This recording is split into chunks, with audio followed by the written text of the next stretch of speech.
Welcome back to my YouTube channel ಅನ್ಗಡ Kannada vlogs. ನಾನು ನಿಮ್ಮ ಎಲ್ಲರೂ ಹೇಗಿದ್ದೀರಾ? ಚೆನ್ನಾಗಿದ್ದೀರಾ? ನಾನು ಕೂಡ ತುಂಬ ಚೆನ್ನಾಗಿದ್ದೀನಿ. ಇದು ಬಂದು ಭಾನುವಾರದ ವ್ಲಾಗ್ನ ನಿಮ್ಮ ಜೊತೆ ಶೇರ್ ಮಾಡ್ತಾ ಇದ್ದೀನಿ. ಹಾಗೆ ಸ್ಯಾಟರ್ಡೆ ವುಮೆನ್ಸ್ ಡೇ ಇತ್ತು, ಹಾಗಾಗಿ ಎಲ್ಲರಿಗೂ ಹ್ಯಾಪಿ ವುಮೆನ್ಸ್ ಡೇ ಅಂತ ಹೇಳ್ತಾ, ನೀವು ಯಾವುದರಲ್ಲೂ ಕಮ್ಮಿ ಇಲ್ಲ, you are the best in the world ಅಂತಲೇ ನಾನು ಹೇಳ್ತೀನಿ. ಯಾಕೆ ಅಂದರೆ ತುಂಬ ಎಮೋಷ್ನಲಿ ಆಗಿದ್ದರು ಆ್ಯಂಡ್ ರೆಸ್ಪಾನ್ಸಿಬಿಲಿಟಿ ಆಗಿ ಎಲ್ಲ ಥರನೂ ಮ್ಯಾನೇಜ್ ಮಾಡ್ತಾ ಇರ್ತಾರೆ. So you are the strong person in your life. ನಿಮಗಿಂತ ಈ ಪ್ರಪಂಚದಲ್ಲಿ, ಈ ದೇಶದಲ್ಲಿ ಯಾರೂ ಇರಲ್ಲ. ಸೊ ಹಾಗಾಗಿ ನಿಮ್ಮನ್ನು ನೀವು ಆದಷ್ಟು ಮೋಟಿವೇಟ್ ಮಾಡ್ತಾ ರೆಸ್ಪಾನ್ಸಿಬಿಲಿಟಿಯಿಂದ ಆ್ಯಂಡ್ ಇಂಡಿಪೆಂಡೆಂಟ್ ಆಗಿ ಆದಷ್ಟು ಇರಿ. ನಿಮ್ಮ ಒಂದು ಇಷ್ಟ ಏನೇ ಇದ್ದರೂ, ಸಣ್ಣ ಪುಟ್ಟ ಇಷ್ಟಗಳಿದ್ರೂ ಅದನ್ನು ನೀವೇ ಆದಷ್ಟು ಪೂರೈಸ್ಕೊಳ್ಳೋದಕ್ಕೆ ಟ್ರೈ ಮಾಡಿ. ಆವಾಗ ಲೈಫ್ ಇನ್ನೂ ತುಂಬ ಚಾಲೆಂಜಿಂಗ್ ಆಗಿ ತುಂಬ ಚೆನ್ನಾಗಿ ಹೋಗ್ತಾ ಇರುತ್ತೆ ಅಂತ ಹೇಳ್ತಾ, ಆ್ಯಂಡ್ ಎಲ್ಲ ವುಮೆನ್ಸ್ ಯಾರೆಲ್ಲ ತುಂಬಾ ಪ್ರತಿಯೊಂದು ಸಣ್ಣ ಪುಟ್ಟದಿಂದನೂ ಕಷ್ಟಪಟ್ಟು ನಿಮ್ಮ ಕನಸುಗಳನ್ನ ಈಡೇರಿಸ್ತಾ ಬರ್ತಾ ಇದ್ದೀರಲ್ಲ, ಅವರೆಲ್ಲ ನೀವು ತುಂಬ best person in your life. So ಯಾರು ಏನೇ ಅಂದರೂ ತಲೆ ಕೆಡಿಸ್ಕೊಳ್ದೆ ಆರಾಮಾಗಿ ನಿಮ್ಮ ಕೆಲಸನ ನೀವು ಮಾಡ್ತಾ ಹೋಗಿ. ಹಾಗಾಗಿ ಹ್ಯಾಪಿ ವುಮೆನ್ಸ್ ಡೇ ಅಂತ ಎಲ್ಲರಿಗೂ ಹೇಳ್ತಾ ಇವತ್ತಿನ ವ್ಲಾಗ್ನ ಶುರು ಮಾಡೋಣ. ಸೊ ಭಾನುವಾರ ಬೆಳಗ್ಗೆ ನಾನೊಂದು 4 ಗಂಟೆ ಹತ್ತತ್ರ ಎದ್ದು ಕೆಲಸ ಎಲ್ಲ ಮುಗಿಸ್ಕೊಂಡು ಆನಂತರ ಇವತ್ತು ನಮ್ಮ ಮನೆ ವಾರ ಕೂಡ ಅಲ್ವಾ, ಕಾಲಭೈರವಂದು. ಹಾಗಾಗಿ ನಾನು ಫಸ್ಟು ಸ್ನಾನ ಮಾಡಿದ ತಕ್ಷಣ ದೇವ್ರಿಗೆ ಪ್ರಸಾದಕ್ಕೆ ಅಂತ ಹೇಳ್ಬಿಟ್ಟು ರೈಸ್ ಇಟ್ಟು, ಆನಂತರ ದೇವ್ರ ಪೂಜೆಗೆಲ್ಲ ರೆಡಿ ಮಾಡಿ ಪೂಜೆ ಕೂಡ ಎಲ್ಲ ಮುಗಿಸ್ಕೊಂಡೆ. ಅನ್ನ ಮೊಸರು ಪ್ರಸಾದಕ್ಕೆ ಇಟ್ಬಿಟ್ಟು ಎಲ್ಲ ಮುಗಿಸಿ, ಆನಂತರ ಇವತ್ತು ಅಡುಗೆ ಜಾಸ್ತಿ ಮಾಡಲಿಲ್ಲ. ಜಸ್ಟ್ ಸಾಂಬಾರು ಮಾಡಿ, ರೈಸ್ ಹೇಗೋ ಮಾಡಿದ್ನಲ್ಲ ಅದಕ್ಕೆ ತರಕಾರಿ ಸಾಂಬಾರು ಮಾಡಿದೆ. ಯಾಕಂದರೆ ನಾನು ಬರೋದು ಲೇಟ್ ಆದರೂ ಅಪ್ಪುಗೆ ಊಟ ಮಾಡಿಸ್ತಾರೆ ಮಧ್ಯಾಹ್ನ ಮತ್ತು ಬೆಳಗ್ಗೆಗಾಗಲಿ ಅಂತ ಹೇಳ್ಬಿಟ್ಟು. ಆಮೇಲೆ ನೈಟ್ಗೂ ನಾನು ಬಂದಮೇಲೆ ಅಡುಗೆ ಮಾಡೋಕ್ಕಾಗುತ್ತೋ ಇಲ್ಲವೋ ಗೊತ್ತಿಲ್ಲ. ಹಾಗಾಗಿ ಒಂದೇ ಸತಿ ಸಾಂಬಾರು ಮಾಡಿಟ್ಟೆ. ಆನಂತರ ಪೂಜೆ ಎಲ್ಲ ಮುಗಿಸ್ಕೊಂಡು ನಾನು ಕೂಡ ಹೊರಡಬೇಕಾಗಿತ್ತು. ಒಂದು 8-8:30 ಕೆಲಸ ಎಲ್ಲ ಮುಗ್ದಿತ್ತು. ಹಾಗಾಗಿ ನಾನು ಕೂಡ ಕರೆಕ್ಟಾಗಿ ಒಂದು 8 ಗಂಟೆಗೇನೋ ನಾನು ಹೊರಟೆ ಅಂತ ಅನಿಸುತ್ತೆ. ಕರೆಕ್ಟ್ ಟೈಮು ಜ್ಞಾಪನ ಬರ್ತಾಯಿಲ್ಲ, ಯಾಕಂದರೆ ಅವರು 9:15 ಇರಬೇಕು ಅಂದಿದ್ರು. ಸೊ ಹಾಗಾಗಿ ಒಂದು 7 ಗಂಟೆಗೆ ಎಲ್ಲ ಕೆಲಸ ಮುಗೀತು. ಅಲ್ಲಿಂದ ನಾನು ಕೂಡ ನನ್ನ ಲಗೇಜಲ್ಲಿ ಏನೇನೆಲ್ಲ ಬೇಕಾಗುತ್ತೆ, ಎಕ್ಸ್ಟ್ರಾ ಏನಾದರೂ ಥಿಂಗ್ಸ್ ಮರ್ತಿದ್ರೆ ಒಂದು ಸತಿ ಎಲ್ಲ ಚೆಕ್ ಮಾಡಿಕೊಂಡು ಅಲ್ಲಿಂದ ನಾನು ಸೀದಾ ಅವ್ರ ಲೊಕೇಶನ್ಗೆ, ಅವ್ರು ಹೇಳಿ ಟೈಮ್ಗೆ ಒಂದು 9:30 ಆಯಿತು ಕರೆಕ್ಟಾಗಿ ಅವ್ರ ಲೊಕೇಶನ್ ಹುಡಿಕೊಂಡು ಹೋಗೋ ಅಷ್ಟೊತ್ತಿಗೆ. ಅಷ್ಟೊತ್ತಿಗೆ ಹೋದ್ಮೇಲೆ ಅವ್ರಿಗೆ ಮೊದಲು ನಾನು ಸ್ಯಾರಿ ಎಲ್ಲ ಉಡಿಸ್ಬಿಟ್ಟು, ಸೊ ಇದು ಬಂದು ಸೀಮಂತ ಮೇಕಪ್ ನಾನು ಮಾಡ್ತಾ ಇರೋದು. ಅವ್ರಿಗೆ ಸ್ಯಾರಿ ಎಲ್ಲ ಉಡಿಸ್ಬಿಟ್ಟು ನಂತರ ನಾನು ಅವ್ರಿಗೆ ಮೇಕಪ್ ಮಾಡ್ಲಿಕ್ಕೆ ಸ್ಟಾರ್ಟ್ ಮಾಡಿದೆ. ನೀವು ಬಿಫೋರ್ ಆಫ್ಟರ್ ಕೂಡ ನಾನು ಹಾಕಿರ್ತೀನಿ, ನೀವು ನೋಡ್ಬೋದು. ಸ್ವಲ್ಪ ಸ್ಕಿನ್ ಏನಾಗಿತ್ತು ಅಂದರೆ ಅವ್ರದ್ದು ಸ್ವಲ್ಪ ಸೆನ್ಸಿಟಿವ್ ಇತ್ತು. ಹಾಗೆ ಏನಂದರೆ ಅವರು ಪ್ರೆಗ್ನೆಂಟ್ ಆಗಿರೋದ್ರಿಂದ ಕೆಲವೊಂದಿಷ್ಟು ಫೇಸಲ್ಲಿ ಚೇಂಜಸ್ ಆಗಿತ್ತು. ಸ್ವಲ್ಪ ಬ್ಲ್ಯಾಕ್ ಮಾರ್ಕ್ಸ್ ಆಗಿರ್ಬೋದು, ಕೆಲವೊಂದಿಷ್ಟು ಪಿಂಪಲ್ಸ್ ಈ ಥರದ್ದೆಲ್ಲ ಆಗಿತ್ತು. ಅವರು ಎಷ್ಟು ಕೇಳ್ಕೊಂಡ್ರು ಅಂದರೆ ಸಿಂಪಲಾಗಿ ಮಾಡಿ ಜಾಸ್ತಿ ಬೇಡ, ಯಾಕಂದರೆ ಅವರು ಯಾವತ್ತೂ ಮೇಕಪ್ಪೇ ಮಾಡಿಸಿರ್ಲಿಲ್ವಂತೆ. ಹಾಗಾಗಿ ನನ್ನ ಹತ್ರ ಹಾಗೆ ಹೇಳಿದರು. ಹಾಗಾಗಿ ಅವ್ರ ಸ್ಕಿನ್ ಟೋನ್ ಮ್ಯಾಚ್ ಆಗೋ ಥರನೇ, ಯಾಕಂದರೆ ಬ್ಲ್ಯಾಕ್ ಮಾರ್ಕ್ಸ್ ಏನಿದೆ ಅದನ್ನು ಮಾತ್ರ ಕವರ್ ಮಾಡೋ ಥರ ನಾನು ಲೈಟಾಗಿ ಅವ್ರಿಗೆ ಸಿಂಪಲಾಗಿ ಮೇಕಪ್ಪನ್ನು ಮಾಡಿಕೊಟ್ಟೆ. ಆ್ಯಂಡ್ ತುಂಬ ಸಪೋರ್ಟಿವ್ ಆಗಿದ್ದರು ಇವರು ಕೂಡ ಅಷ್ಟೇ. ತುಂಬ ಖುಷಿಯಿಂದ ಮೇಕಪ್ ಫೈನಲ್ ಆಗೋ ಗಂಟನೂ ನನ್ನ ತುಂಬ ಚೆನ್ನಾಗಿ ಟ್ರೀಟ್ ಮಾಡಿದ್ರು, ಮಾತಾಡಿಸ್ಕೊಂಡು. ನೀವು ಯೂಟ್ಯೂಬ್ ಚಾನಲ್ ಮಾಡ್ತೀರಾ, ನಾನು ನೋಡಿದ್ದೀನಿ, ಆ್ಯಂಡ್ ಅದರಿಂದನೇ ನಿಮ್ಮನ್ನು ಕಾಂಟ್ಯಾಕ್ಟ್ ಮಾಡಿದೆ ಅಂತೆಲ್ಲ ತುಂಬ ಪ್ರೀತಿಯಿಂದ ನನ್ನನ್ನು ಮಾತಾಡಿಸಿದ್ರೆ, ತುಂಬ ಎಂಕರೇಜ್ ಕೂಡ ಮಾಡಿದ್ರು. ಮಾಡ್ತಾಯಿದ್ದೀರಾ, ಚೆನ್ನಾಗಿ ಮಾಡಿ ಅಂತ ಹೇಳ್ಬಿಟ್ಟು ಕೊನೆವರೆಗೂ ನನ್ನ ಕಳಿಸೋ ಗಂಟನೂ ತುಂಬ ಚೆನ್ನಾಗಿ ಅವ್ರು ನನ್ನ ಜೊತೆ ಇದ್ದರು. ಅದು ನಂಗೆ ತುಂಬಾ ಖುಷಿ. ಆ್ಯಂಡ್ ಈ ಒಂದು ವುಮೆನ್ಸ್ ಡೇ ದಿವಸ ಅಂದರೆ ನಂಗೆ ತುಂಬ ವಿಷಯಗಳನ್ನ ನಿಮ್ಮ ಜೊತೆ ಶೇರ್ ಮಾಡ್ಕೋಬೇಕು. ಕೊನೆಯಲ್ಲಿ ನಾನು ಶೇರ್ ಮಾಡಿದ್ದೀನಿ, ಯಾಕಂದರೆ ನಾನು ಈ ವರ್ಕ್ ಮಾಡೋದ್ರಿಂದ ಎಷ್ಟೋ ಹೆಣ್ಮಕ್ಳು ನನಗೆ ಎಷ್ಟೋ ಥರ ಸಪೋರ್ಟ್ ಮಾಡಿದ್ದಾರೆ. ಹೌದಾ, ಮಾಡ್ತಾಯಿದ್ದೀರಾ, ಮಾಡಿ ಅಂತೆಲ್ಲ ಪಾಸಿಟಿವ್ ಆಗಿ ನನಗೆ ಎಂಕರೇಜ್ ಕೊಡ್ತಾ ಇದ್ದಾರೆ. ಅದು ನಂಗೆ ತುಂಬಾ ಖುಷಿ ಅಂತಲೇ ಹೇಳ್ಬೋದು.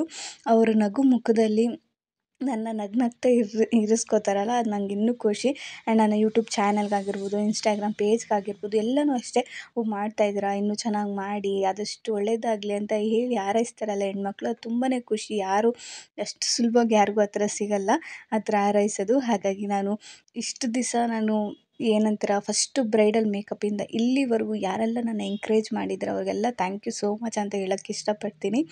ತುಂಬ ಹೃದಯವಾದ ಧನ್ಯವಾದಗಳನ್ನೇ ತಿಳಿಸ್ತೀನಿ. ನಾನು ನನ್ನ ಒಂದು ಮೋಟಿವೇಟ್ ಮಾಡಿ, ಎಂಕರೇಜ್ ಮಾಡಿ ಇನ್ನೂ ಚೆನ್ನಾಗಿ ಮಾಡೋ ಥರ. ಆ್ಯಂಡ್ ಪ್ರತಿ ಸತಿನೂ ಹೋದಾಗ ಏನೋ ಒಂದು ಹೊಸದನ್ನು ಕಲ್ತ್ಕೊಳ್ತಾ ನಾನು ಇನ್ನೂ ಇಂಪ್ರೂವ್ ಆಗ್ತಾ ಇರೋದಕ್ಕೆ ನೀವೇ ಕಾರಣ. So thank you so much for all the women thank you. ಎಷ್ಟು ಥ್ಯಾಂಕ್ಸ್ ಹೇಳಿದ್ರು ಕಮ್ಮಿನೇ. ಯಾಕಂದರೆ ಅಷ್ಟು ಸಪೋರ್ಟಿವ್ ಆಗಿ ಇರ್ತೀರ ನನ್ನ ಜೊತೆ. ನಾನು ವರ್ಕ್ ಮಾಡಬೇಕಾದ್ರೆಲ್ಲ ಅಷ್ಟು ನಗ್ನಗ್ತಾ ಇರ್ತೀರ. ಸೊ ಅದೊಂದು ಖುಷಿ, ನಾವು ವರ್ಕ್ ಮಾಡಿ ಬರೋ ಗಂಟ ಅದೇನೋ ಒಂಥರ ಹೇಳ್ತಾರಲ್ಲ, ನಮ್ಮ ಒಂದು ಕೆಲಸದಲ್ಲಿ ತುಂಬ ಸ್ಯಾಟಿಸ್ಫ್ಯಾಕ್ಷನ್ ವರ್ಕ್ ಅಂತಲೇ ಹೇಳ್ಬೋದು. ಸೊ ಫೈನಲಿ ಅವ್ರಿಗೆ ಸ್ಯಾರಿ ಎಲ್ಲ ಉಡಿಸ್ಕೊಟ್ಬಿಟ್ಟು ಮಾಡ್ತಾಯಿದ್ದೆ. ಸ್ವಲ್ಪ ಇದರಲ್ಲಿ ಇದ್ರಾಗ ತೋರಿಸಿದ್ದೀನಿ, ಯಾಕಂದರೆ ಅವರು ಕಂಫರ್ಟಬಲ್ಲಾಗಿ ಇದ್ರಲ್ಲ, ಹಾಗಾಗಿ ತುಂಬ ಇದ್ರಾಗ ನಾನು ತೋರಿಸಿಲ್ಲ, ಡೀಟೇಲಿಂಗ್ ಆಗಿ ಏನು ನಾನು ಮೇಕಪ್ ಮಾಡೋದೆಲ್ಲ ತೋರಿಸಿಲ್ಲ. ಜಸ್ಟ್ ಅವರು ಸ್ಕಿನ್ ಟೋನ್ಗೆ ಮ್ಯಾಚ್ ಆಗೋ ಥರನೇ ನಾನು ಮೇಕಪ್ನ ಮಾಡಿಕೊಟ್ಟೆ. ತುಂಬ ಖುಷಿಪಟ್ಟರು ಅವರು ಕೂಡ. ಆ ಫೋಟೋಸ್ ಎಲ್ಲ ತೆಗೆಸ್ಕೊಂಡ್ರು, ವೀಡಿಯೋಸ್ ಕೂಡ ನಾನು ಮಾಡಿ ಆಲ್ರೆಡಿ ಇನ್ಸ್ಟಾಗ್ರಾಮಲ್ಲಿ ಕೂಡ ಹಾಕಿದ್ದೀನಿ. ನೀವು ಬೇಕಾದ್ರೆ ಚೆಕ್ ಮಾಡಿಲ್ಲ ಅಂದರೆ ಚೆಕ್ಔಟ್ ಮಾಡಿ ಬೇಕಾದ್ರೆ ಒಂದು ಸತಿ. ಹಾಗೆ ಆ್ಯಂಡ್ ಲೈಟಾಗಿ ಅವ್ರು ಯಾವ ಥರ ಕೇಳಿದ್ರು ಅದೇ ಥರನೇ ನಾವು ಮೇಕಪ್ನ ಮಾಡಬೇಕು. ಯಾಕೆ ಅಂದರೆ ಕೆಲವರು ಜನ ಹೇಳ್ತಾರೆ, ನೀವು ಅಂದರೆ ನಾವು ಮಾಡೋ ಮೇಕಪ್ಪಲ್ಲಿ ಕೆಲವ್ರು ಜಡ್ಜ್ ಮಾಡೇ ಮಾಡ್ತಾರೆ, ಅದು ಹೇಳೋಕ್ಕಾಗಲ್ಲ. ಆದರೆ ಏನಂದರೆ ನಾವು ಅವ್ರು ಯಾವ ಥರ ಹೇಳಿರ್ತಾರೆ ಆ್ಯಂಡ್ ಅವ್ರು ಆ ಸ್ಕಿನ್ನು ಹೇಗಿರುತ್ತೆ ಅಂತ ನೋಡಿಬಿಟ್ಟೇ ನಾವು ಮಾಡಬೇಕು. ಇಲ್ಲ ಅಂದರೆ ಅದು ಅಷ್ಟು ಇದರಲ್ಲಿ ನೀವು ಹೇಳಿರೋ ಥರ ತುಂಬ ಇವಾಗೆಲ್ಲ ಗೊತ್ತಿರ್ಬೋದು, ಮಾಡೆಲ್ಸ್ಗೆಲ್ಲ ಮಾಡೋ ಥರ ನಾವು ಈ ಒಂದು ರಿಯಲ್ ಫೇಸ್ಗೆ ಮಾಡೋಕ್ಕಾಗಲ್ಲ. ಯಾಕೆಂದರೆ ಅವರು ಯಾವತ್ತೂ ಮೇಕಪ್ ಮಾಡಿಸ್ಕೊಂಡಿರಲ್ಲ, ಅದ್ರ ಬಗ್ಗೆ ಗೊತ್ತಿರಲ್ಲ. ಸೊ ಹಾಗಾಗಿ ಅವ್ರಿಗೆ ಯಾವ ಥರ ಬೇಕು ಅವ್ರು ಅಂತ ಹೇಳಿರ್ತಾರೋ ಸೇಮ್ ಅದೇ ಥರನೇ ಆದಷ್ಟು ನಾವು ಮಾಡಿ ಕೊಡಲಿಕ್ಕೆ ಟ್ರೈ ಮಾಡ್ತೀವಿ. ಅವರು ಅವ್ರ ಥರನೇ ಇರಬೇಕು ಅನ್ನೋದೇ ಅವ್ರಿಗೆ ಇಷ್ಟ ಆಗುತ್ತೆ, ಹಾಗಾಗಿ ಅದೇ ಥರ ಮಾಡ್ತೀವಿ. ತುಂಬ ಮಾಡೆಲ್ಸ್ಗೆ ಮಾಡ್ತಾರಲ್ಲ ಆ ಥರ ನಾವು ಮಾಡೋದಕ್ಕಾಗಲ್ಲ. ಯಾಕಂದರೆ ಅವ್ರಿಗೂ ಇವ್ರಿಗೂ ತುಂಬ ಡಿಫ್ರೆನ್ಸ್ ಇರುತ್ತೆ. ಯಾಕಂದರೆ ಅವ್ರ ಏಜ್ ಬೇರೆ, ಇವ್ರ ಏಜ್ ಬೇರೆ ಆ್ಯಂಡ್ ಸ್ಕಿನ್ ಟೋನ್ ಬೇರೆ ಇರುತ್ತೆ ಆ್ಯಂಡ್ ಕಾಂಪ್ಲಿಕೇಶನ್ಸ್ ಯಾವ್ದಾದ್ರು ಇರುತ್ತೆ. ಈ ಥರದ್ದೆಲ್ಲ ನಾವು ಕೂಡ ಚೆಕ್ ಮಾಡಿಕೊಂಡು ಆ ನಂತರನೇ ಮೇಕಪ್ ಮಾಡೋದಕ್ಕೆ ಸಾಧ್ಯ. ಆ್ಯಂಡ್ ಕೆಲವರು ತುಂಬ ಈಸಿಯಾಗಿ ಜಡ್ಜ್ ಮಾಡಿಬಿಡ್ತಾರೆ. ಆ ಥರ ಮಾಡೋಕ್ಕೆ ಹೋಗ್ಬಿಟ್ಟು ಈ ಥರ ವರ್ಕ್ ಮಾಡ್ತಾ ಇರೋರಿಗೆ ಗೊತ್ತಿರುತ್ತೆ ಯಾವ ಥರ ಇರುತ್ತೆ, ಅಲ್ಲಿ ಯಾವ ಥರ ನಮಗೆ ಹೇಳ್ತಾರೆ, ಯಾವ ಥರ ಮಾಡಿ ಕೊಡಿ ಅಂತ ಹೇಳ್ತಾರೆ, ಅದು ನಮಗೆ ಗೊತ್ತಿರುತ್ತೆ ಅಲ್ವಾ. ಹಾಗಾಗಿ ಆ್ಯಂಡ್ ಫೈನಲಿ ನೋಡ್ತಾ ಇರ್ಬೋದು ಅವ್ರ ಮೇಕಪ್ ಎಲ್ಲ ಆದಮೇಲೆ ಅವ್ರಿಗೆ ಇವಾಗ ನಾನು ಹೇರ್ ಸ್ಟೈಲ್ ಎಲ್ಲ ಕಂಪ್ಲೀಟ್ ಮಾಡಿ ಮಾಂಗ್ಟಿಕೆಲ್ಲ ಫಿಕ್ಸ್ ಮಾಡಿ ಆನಂತರ ಹೂವು ತಂದುಕೊಟ್ರು. ಸೊ ಅದನ್ನು ಇವಾಗ ಒಂದೊಂದೇ ಫಿಕ್ಸ್ ಮಾಡ್ತಾಯಿದ್ದೀನಿ. ಇದು ಬಂದು ಅವ್ರಿಗೆ ನಾನು ವಿತೌಟ್ ಎಕ್ಸ್ಟೆನ್ಷನ್ ಹೇರ್ ಸ್ಟೈಲ್ ಮಾಡಿದ್ದೆ. ಯಾಕಂದರೆ ಅವ್ರ ಕೂದಲೇ ತುಂಬಾ ಉದ್ದ ಇತ್ತು. ಎಕ್ಸ್ಟೆನ್ಷನ್ ಹಾಕಿದ್ರೆ ಅದು ತುಂಬ ಶಾರ್ಟ್ ಆಗಿಬಿಡುತ್ತೆ ಆ್ಯಂಡ್ ತುಂಬ ಅಷ್ಟು ಇದ್ರಾಗ ಬರಲ್ಲ. ಯಾಕಂದರೆ ಅವರು ಕೂದಲು ತುಂಬ ಲೆಂತ್ ಇರೋದ್ರಿಂದ ಎಕ್ಸ್ಟೆನ್ಷನ್ ಹಾಕಿದ್ರೆ ಇದಾಗಿಬಿಡುತ್ತೆ ಅಂದ್ಬಿಟ್ಟು ಅವರು ಎಕ್ಸ್ಟೆನ್ಷನ್ ಬೇಡ, ನನ್ನ ಕೂದಲಲ್ಲೇ ಆದಷ್ಟು ಚೆನ್ನಾಗಿ ಮಾಡಿಕೊಡಿ ನನ್ನ ಹೇರ್ಸಲ್ಲೇ ಅಂತ ಹೇಳ್ಬಿಟ್ಟು ಹೇರ್ ಸ್ಟೈಲ್ನ ಕೇಳಿದ್ರು. ಸೊ ಹಾಗಾಗಿ ಇವಾಗ ನಾನು ಆದಷ್ಟು ಅವ್ರಿಗೆ ಅವರ ಹೇರಲ್ಲೇ ನಾನು ಏನು ಹೇರ್ ಸ್ಟೈಲ್ ಇತ್ತೋ ಅದನ್ನು ಮಾಡಿಕೊಟ್ಟೆ. ಆನಂತರ ಫ್ಲವರ್ಸ್ ಕೂಡ ಅಷ್ಟೇ ಅವ್ರ ಸ್ಯಾರಿಗೆ ಮ್ಯಾಚ್ ಆಗೋ ಥರ ಸ್ವಲ್ಪ ಇದ್ರಾಗ ಕೇಳಿದ್ರು, ಅಂದರೆ ಒಂದು ಫೋಟೋ ಕಳಿಸಿದ್ರು. ಸೊ ಅದೇ ಥರನೇ ಆ ಫೋಟೋದಲ್ಲಿ ಹೇಗಿದೆಯೋ ಅದೇ ಥರನೇ ನಾನಿವಾಗ ಅವ್ರಿಗೆ ಬ್ಯಾಕ್ ಸೈಡು ಫ್ಲವರ್ನೆಲ್ಲ ಫಿಕ್ಸ್ ಮಾಡಿ ಕೊಡ್ತಾಯಿದ್ದೀನಿ. ಲಾಸ್ಟಿಗೆ ಹೇರ್ ಸ್ಟೈಲ್ ಹೇಗೆ ಬಂತು ಆ್ಯಂಡ್ ಮೇಕಪ್ ಎಲ್ಲ ಯಾವ ಥರ ಬಂದಿದೆ ಅಂತ ನಿಮಗೆ ತೋರಿಸ್ತೀನಿ. ಯಾಕಂದರೆ ಮೇಕಪ್ಪು ನಾವು ಮಾಡಿದಾಗ ಒಂಥರ ಇರುತ್ತೆ ಆ್ಯಂಡ್ ಟೈಮ್ ಹೋಗ್ತಾ ಹೋಗ್ತಾ ಅಂದರೆ ಅದು 1 ಅವರ್ 2 ಅವರ್ಸ್ ಹೋಗ್ತಾ ಹೋಗ್ತಾ ಅದು ಅವ್ರ ಫೇಸ್ಗೆ ಸರಿಯಾಗಿ ಸ್ವೆಟ್ಟಾಗಿ ಆ್ಯಂಡ್ ಎಲ್ಲ ಥರ ಆದಮೇಲೆ ಅವ್ರ ಫೇಸ್ಗೆ ನೀಟಾಗಿ ಅದು ಸೆಟ್ ಆಗುತ್ತೆ ಮೇಕಪ್ ಅನ್ನೋದು, ಆವಾಗ ಇನ್ನೂ ಚೆನ್ನಾಗಿ ಕಾಣಿಸುತ್ತೆ. ಹಾಗಾಗಿ ಅಷ್ಟೇ. ಇವಾಗ ನಾನು ಅದು ಮಾಡ್ತಾಯಿದ್ದೆ. ಆಲ್ಮೋಸ್ಟ್ ಒಂದು ಅವರು 12 ಗಂಟೆ ಒಳಗೆ ಕೂರಿಸ್ಬೇಕು ಅಂತ ಹೇಳಿದ್ರು. ಸೊ ಹಾಗಾಗಿ ಆದಷ್ಟು 11:30 11:40 ಅಷ್ಟೊತ್ತಿಗೆಲ್ಲ ಅವರು ರೆಡಿ ಇದ್ದರು. ಹಾಗೆ ಅವ್ರಿಗೆ ಜ್ಯುವೆಲ್ಸು ಮತ್ತು ಡಾಬಲ್ ಸ್ವಲ್ಪ ಇದಾಯಿತು. ಹಾಗಾಗಿ ಅದನ್ನೆಲ್ಲ ಕರೆಕ್ಟ್ ಮಾಡಿ ಆ್ಯಂಡ್ ದಾರ ಎಲ್ಲ ಹಾಕಿ ಸ್ವಲ್ಪ ಆದಷ್ಟು ಇದನ್ನು ಮಾಡಿಕೊಂಡು ಅವ್ರಿಗೆ ಜ್ಯುವೆಲ್ಸ್ ಎಲ್ಲ ನಾನು ಹಾಕಿ ಕೊಟ್ಟೆ. ತುಂಬಾ ಚೆನ್ನಾಗಿ ಕಾಣಿಸ್ತಾಯಿದ್ರು. ನನಗಂತೂ ನನ್ನದೇ ದೃಷ್ಟಿ ಬೀಳುತ್ತೇನೋ ಅಂತಲೂ ಅನ್ನಿಸ್ತಾಯಿತ್ತು. ಸೊ ಆಲ್ರೆಡಿ ನಾನು ಇನ್ಸ್ಟಾಗ್ರಾಮಲ್ಲಿ ಅವ್ರದ್ದು ರೀಲ್ಸ್ ಕೂಡ ನಾನು ಅಪ್ಲೋಡ್ ಮಾಡಿದ್ದೆ. ಸೊ ತುಂಬ ಜನ ಅದನ್ನು ನೋಡಿಬಿಟ್ಟು ನನಗೆ ಕಾಂಟ್ಯಾಕ್ಟ್ ಮಾಡಿದರು, ಸೀಮಂತ ಮೇಕಪ್ ಮಾಡ್ತೀರಾ, ಎಷ್ಟು ತೊಗೋತೀರಾ, ಯಾವ ಲೊಕೇಶನಲ್ಲಿ ಮಾಡ್ತೀರಾ ಅಂತೆಲ್ಲ. ಸೊ ಖುಷಿ ಆಯಿತು. ಆ್ಯಂಡ್ ಫೈನಲ್ ಔಟ್ಪುಟ್ ಅವ್ರದ್ದು ಈ ಥರ ಬಂದಿದೆ. ಯಾವ ಥರ ಇದೆ ಅಂತ ಕಮೆಂಟ್ ಸೆಕ್ಷನಲ್ಲಿ ಕಮೆಂಟ್ ಮಾಡಿ. ಆ್ಯಂಡ್ ನಿಮಗೂ ಏನಾದರೂ ಈ ಥರ ಮೇಕಪ್ ಯಾವುದೇ ರೀತಿಯಾದಂಥ ಮೇಕಪ್ ಬೇಕು ಅಂತ ಇದ್ದರೆ ನನಗೂ ಕೂಡ ಹೇಳಿ. ನನ್ನ ಕಾಂಟ್ಯಾಕ್ಟ್ ನಂಬರನ್ನು ನಾನು ನಿಮಗೆ ಸ್ಕ್ರೀನ್ ಮೇಲೆ ಕೊಟ್ಟಿರ್ತೀನಿ ಆ್ಯಂಡ್ ಡಿಸ್ಕ್ರಿಪ್ಷನಲ್ಲಿ ಯಾವಾಗಲೂ ಇರುತ್ತೆ, ನೀವು ಕೂಡ ಚೆಕ್ ಮಾಡ್ಕೋಬೋದು. ನೀವು ಕೂಡ ಕಾಂಟ್ಯಾಕ್ಟ್ ಮಾಡಿ. ಸೀಮಂತ, ಶೂಟ್ ಆಗಿರ್ಬೋದು, ಇಲ್ಲ ಬ್ರೈಡ್ ಆಗಿರ್ಬೋದು, ನಾನ್ ಬ್ರೈಡಲ್ಸ್ ಆಗಿರ್ಬೋದು, ಯಾವುದೇ ರೀತಿಯಾದಂಥ ಮೇಕಪ್ ಬೇಕು ಅಂದರೂ ನನಗೆ ನೀವು ಕಾಲ್ ಮಾಡಿ ಎಂಕ್ವೈರಿ ಮಾಡ್ಬೋದು. ಸೊ ಲಾಸ್ಟಿಗೆ ಅವ್ರು ಅಂದ್ಕೊಂಡಿದ್ದ ಟೈಮ್ಗೆ ಅವರು ಕೂತ್ಕೊಂಡ್ರು. ತುಂಬ ಚೆನ್ನಾಗಿ ಬ್ಯಾಕ್ ಡ್ರಾಪ್ ಆಗಿರ್ಬೋದು, ಡಿಸೈನ್ ಎಲ್ಲ ತುಂಬ ಚೆನ್ನಾಗಿ ಮಾಡಿಸಿದ್ರು. ಅದು ಪ್ಲೇಟ್ಗಳು ಜೋಡಿಸಿರ್ತಾರಲ್ಲ ಅದು ಕೂಡ ಅಷ್ಟೇ ತುಂಬ ಚೆನ್ನಾಗಿತ್ತು. ಅದನ್ನೆಲ್ಲ ನೋಡ್ಬೇಕಾದ್ರೆ ನಮಗೂ ಅನಿಸುತ್ತೆ, ಅಯ್ಯೋ ನಾವು ಸೀಮಂತ ಮಾಡ್ಕೋಬೇಕಲ್ವಾ ಅಂತ ಎಲ್ಲ ಅನಿಸ್ತಾ ಇರುತ್ತೆ. ಸೊ ಅಷ್ಟು ಮುದ್ದಾಗಿ ಕಾಣಿಸ್ತಾಯಿದ್ರು. ಆ್ಯಂಡ್ ಇದೇ ರೀಲ್ಸ್ ನಾನು ಅಪ್ಲೋಡ್ ಮಾಡಿದ್ದೀನಿ ಸಾಂಗ್ ಹಾಕಿ. ಆದರೆ ಇಲ್ಲಿ ಯೂಟ್ಯೂಬಲ್ಲಿ ನಾನು ಸಾಂಗ್ ಹಾಕಿ ಅಪ್ಲೋಡ್ ಮಾಡೋದಕ್ಕಾಗಲ್ಲ. ಸೊ ಕಾಪಿರೈಟ್ಸ್ ಬರುತ್ತೆ. ಹಾಗಾಗಿ ನೀವೇನಾದರೂ ಇನ್ಸ್ಟಾಗ್ರಾಮ್ ಪೇಜಲ್ಲಿ ನನ್ನ ಫಾಲೋ ಮಾಡ್ತಾ ಇಲ್ಲ ಅಂದರೆ ಫಾಲೋ ಮಾಡ್ಕೊಳ್ಳಿ. ನಂದು 2 ಪೇಜ್ ಇದೆ. ಅನುಗೌಡ ಒಂದು ಇನ್ಸ್ಟಾಗ್ರಾಮ್ ಇದೆ, ಇನ್ನೊಂದು ಅನುಗೌಡ ಮೇಕೋವರ್ ನೆನ್ಮಂಗ್ಲ ಅಂತ ಒಂದು ಪೇಜ್ ಇದೆ. ಸೊ ಎರಡರಲ್ಲಿ ಯಾವ್ದು ಬೇಕಾದ್ರೂ ನೀವು ಫಾಲೋ ಮಾಡಿಕೊಂಡ್ರೆ ನಾನು ಈ ಥರ ಹೊಸ ಅಪ್ಡೇಟ್ಸ್ಗಳನ್ನ ಹಾಕ್ತಾ ಇರ್ತೀನಿ. ಆ್ಯಂಡ್ ವೀಡಿಯೋಸ್ ಫೋಟೋಸ್ ಕೂಡ ಹಾಕ್ತಾ ಇರ್ತೀನಿ. ನೀವು ಕೂಡ ಚೆಕ್ಔಟ್ ಮಾಡ್ಕೋಬೋದು. ಸೊ ಫೈನಲಿ ಎಲ್ಲ ಮೇಕಪ್ ಅಂದರೆ ಅವ್ರದ್ದು ಕೆಲವೊಂದಿಷ್ಟು ಕ್ಲಿಪ್ಪಿಂಗ್ಸ್ನೆಲ್ಲ ತಕ್ಕೊಂಡು ಆನಂತರ ನಾನು ಅಲ್ಲಿಂದ ಊಟ ಮಾಡಿಕೊಂಡು, ಅವ್ರು ಊಟ ಮಾಡ್ಕೊಂಡಿರೋ ಹೋಗಬೇಡಿ ನೀವು ಅಂತ ಹೇಳಿದ್ರು. ಸೊ ಹಾಗಾಗಿ ಅಲ್ಲೇ ಬಿಸಿ ಎಲ್ಲ ಊಟ ಮುಗಿಸ್ಕೊಂಡು ನಾನು ಸೀದಾ ಬಸ್ ಹತ್ಕೊಂಡು ಮನೆಗೆ ಬಂದೆ. ಅದು ತುಂಬ ಚೆನ್ನಾಗಿತ್ತು, ವರ್ಕ್ ಕೂಡ ಅವ್ರಿಗೂ ಇಷ್ಟ ಆಯಿತು ಅಂತಲೂ ಹೇಳಿದ್ರು. ಸೊ ಅದೊಂಥರ ಖುಷಿ.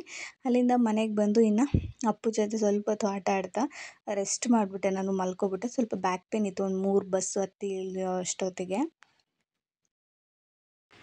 ಸೊ ಇವಾಗ ಬಂದೆ. ಟೈಮ್ ಬಂದ್ಬಿಟ್ಟು 2:15 ಆಗಿದೆ. ಅವ್ರ ಲೊಕೇಶನಿಂದ 2 ಬಸ್ ಹತ್ತು ಬಂದಿದ್ದಾಯಿತು. ನಮ್ಮ ಮನೆಗೆ ಬರೋ ಅಷ್ಟೊತ್ತಿಗೆ 3ನೇ ಬಸ್ಸು. ಫುಲ್ ಸುಸ್ತಾಗೋಯ್ತು. ಹೋಗ್ಬೇಕಾದ್ರೆ ಸ್ವಲ್ಪ ಈಸಿ ಆಯಿತು, ಬರಬೇಕಾದ್ರೆ ಅವರು ಅಲ್ಲೆಲ್ಲ ಇತ್ತು ಸುಮ್ಮನೆ. ಅಲ್ಲಿ ಹೋಗ್ಬೇಕಾದ್ರೆ ಸ್ವಲ್ಪ ಬೇಗನೆ ಹೋದೆ, ಆದರೆ ಒಂದು 10 ನಿಮಿಷ 20 ನಿಮಿಷ. ಆದರೆ ಬರಬೇಕಾದ್ರೆ ಸಿಕ್ಕಾಪಟ್ಟೆ ಇದಾಯಿತು. ಯಾಕಂದರೆ ಅಲ್ಲಿ ಹೈವೇ ಬಿಸಿಲು, ಬಸ್ ಸಿಗ್ತಾಯಿಲ್ಲ. ತಿರ್ಗಾ ಇನ್ನೊಂದು ಕಡೆ ಬಂದು ಇನ್ನೊಂದು ಬಸ್ ಹತ್ತಿ ಅಲ್ಲಿಂದ ನಮ್ಮ ನೆನ್ಮಂಗ್ಲಿಗೆ ಬಂದು ಅಲ್ಲಿಂದ ನಮ್ಮೂರಿಗೆ ಬರೋ ಅಷ್ಟೊತ್ತಿಗೆ ಇಷ್ಟೊತ್ತಾಯಿತು. ಆಲ್ಮೋಸ್ಟ್ 2:30 ಆಗಿದೆ. ಇನ್ನೂ ಒಂದು 5 o'clockಗೆ ಎದ್ದಿರೋದು ನಾನು. ಯಾಕಂದರೆ 3 ಬಸ್ ಹತ್ತಿ 3 ಬಸ್ ಇಳಿದ್ನಲ್ಲ, 2 ಬ್ಯಾಗ್ ಇಟ್ಕೊಂಡು ಲಗೇಜ್ ಇಟ್ಕೊಂಡು ಸಖತ್ ಬ್ಯಾಕ್ ಪೇನ್ ಬಂದುಬಿಟ್ಟಿತ್ತು. ಹಾಗಾಗಿ ನಾನು ಅಪ್ಪು ಇಬ್ಬರು ಮಲ್ಕೊಬಿಟ್ಟಿದ್ವಿ. ಆಮೇಲೆ ಎದ್ದು ನಾನು ಇನ್ನೊಂದು ಸತಿ ಫ್ರೆಶ್ ಅಪ್ ಆಗಿ ಆನಂತರ ಸಂಜೆ ಕೂಡ ದೇವ್ರ ದೀಪ ಹಚ್ಚೋಣ ಅಂತ ಹೇಳ್ಬಿಟ್ಟು ಭಾನುವಾರ ಆಗಿರೋದ್ರಿಂದ ಸಂಜೆ ನಾನೇ ಇನ್ನೊಂದು ಸತಿ ಪೂಜೆ ಮಾಡಿ ನಾನು ಅಪ್ಪು ಇಬ್ಬರು ಸೇರಿಕೊಂಡು ಪೂಜೆ ಮಾಡಿದ್ವಿ. ಏನೋ ಒಂಥರ ಸಮಾಧಾನ ಮನೇಲಿ. ಈ ಥರ ಸಂಜೆ ಟೈಮು ನಾನು ಆದಷ್ಟು ಪೂಜೆ ಮಾಡ್ತೀನಿ. ಯಾಕಂದರೆ ಸಂಜೆ ಟೈಮೇ ಒಂಥರ ಕಾಮಾಗಿರ್ತೀವಿ, ಯಾಕಂದರೆ ಮನೇಲಿ ಇರ್ತೀವಲ್ಲ. ಸೊ ಹಾಗಾಗಿ ಒಂಥರ ಪ್ರಶಾಂತತೆ ಇರುತ್ತೆ ಅಂತ ಹೇಳ್ಬಿಟ್ಟು ಸಂಜೆ ಹೊತ್ತು ದೀಪ ಉರಿದ್ರೂ ತುಂಬ ಒಳ್ಳೆಯದು ಅಂತಲೂ ಹೇಳ್ತಾರೆ. ಹಾಗಾಗಿ ನಾನು ಆದಷ್ಟು ಸಂಜೆ ಹೊತ್ತೂ ಕೂಡ ಮಾಡೋದಕ್ಕೆ ಟ್ರೈ ಮಾಡ್ತೀನಿ ಪೂಜೆನ.